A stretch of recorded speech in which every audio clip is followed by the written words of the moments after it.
10க்கும் கீழே மிக சொற்பமான இடங்களை பெறுகிற போது நீண்ட காலமாக காத்திருப்போர் பட்டியலில் இருக்கக்கூடியவர்களையும் நாம் கணக்கில் கொள்ள வேண்டியிருக்கிறது. வேட்பாளர்களை தேர்வு செய்கிற போது கட்சி தலைமைக்கு நெருக்கடி இல்லாத வகையில், அழுத்தம் இல்லாத வகையில் சுதந்திரமாக முடிவெடுக்கக்கூடிய வாய்ப்பை இயக்கத் தோழர்கள் வழங்க வேண்டும். திருமாவளவன் நினைத்தால் தமிழ்நாடு அரசியலின் திசைவழி போக்கை ஒரு சில நிமிடங்களில் புரட்டி போட்டுவிட முடியும், மாற்றி அமைத்து விட முடியும்.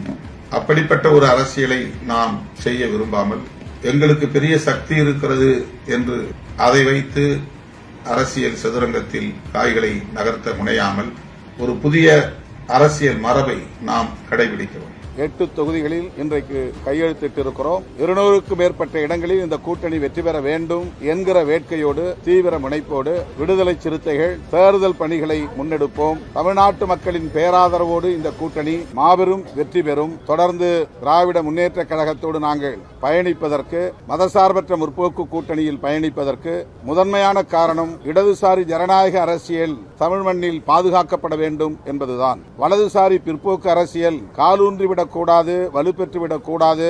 அது தமிழ்நாட்டுக்கும் நல்லதல்ல, இந்திய தேசத்திற்கும் நல்லதல்ல என்கிற பார்வையில் இருந்துதான் என்பதை அவ்வப்போது நாங்கள் தெளிவுபடுத்தியிருக்கிறோம், உறுதிப்படுத்தியிருக்கிறோம்.